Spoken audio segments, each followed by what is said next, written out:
नमस्कार दोस्तों, आइए यूपीएससी जीएस पेपर मेंस 3 में जो प्रश्न आता है उसे देखने का प्रयास करते हैं। हमारा प्रश्न दिया है, भारत की तटरेखा देश की सुरक्षा रणनीति में अहम भूमिका निभाती है। तटीय सुरक्षा के महत्व एवं मौजूद तटीय सुरक्षा प्रणाली के विद्यमान कमजोरियों की विवेचना कीजिए।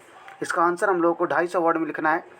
आप अपने उत्तर की शुरुआत ऐसे कर सकते हैं कि द्विपक्षीय समूहों की सीमा सहित 3000 किलोमीटर की लंबी तटरेखा के साथ भारत हिंद महासागर में अपनी प्रभावी भूमिका रखता है, जिसके अपने लाभ व चुनौतियां हैं।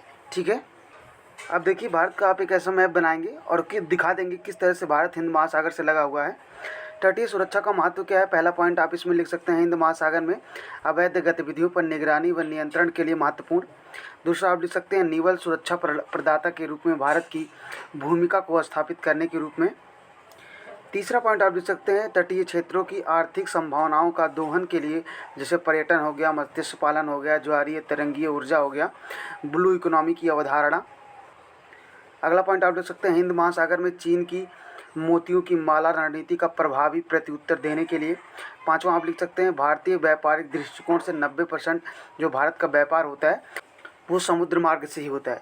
भारत के अनुसार तटीय क्षेत्रों से ही संभव हो सकता है। ठीक है। छठा आप लिख सकते हैं कि ऊर्जा आवश्यकता में खाड़ी देशों में से आयातित तेल की सुरक्षा। ठीक है। सातवां पॉइंट आप लिख सकते हैं, जलवायु परिवर्तन के तट अपरदन द्वितीय राष्ट्रों के लिए बचाव की स्थिति। जैसे कि आप देखिए कि पृथ्वी विज्ञान मंत्रालय के अनुसार भारतीय तटों पर अपरदन समस्या बढ़ती ही जा रही है।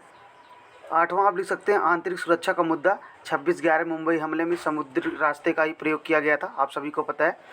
वर्तमान सीमा पर जो समुद्री तनाव है, इसके बारे में आप देख सकते हैं कि ठीक है, 12 mn नॉटिकल मील जो है समुद्री पुलिस बल के द्वारा निगरानी की जाती है। 12 से 24 नॉटिकल मील में भारतीय तटरक्षक बल के द्वारा, और 24-200 नॉटिकल मील के बीच में भारत के नौसेना के द्वारा इसका देखरेख किया जाता है।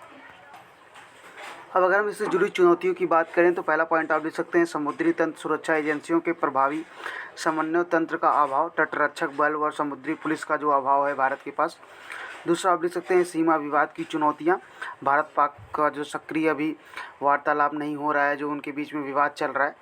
अगला आप देख सकते हैं कि जलवायु परिवर्तन से उत्पन्न नवीन चुनौतियाँ। चौथा आप लिख सकते हैं, सीमा सुरक्षा और संरचना का अभाव होना। पाँचवा आप लिख सकते हैं, सुरक्षा बलों की क्षमता निर्माण का अभाव। और छठा आप लिख सकते हैं, जो समुद्री प्रॉब्लम है, फॉर एग्जाम्पल हूती विद्रोह हो गया, सीमावर्ती सोमालिया का तट पर जो ये सब विद्रोह होते रहते हैं।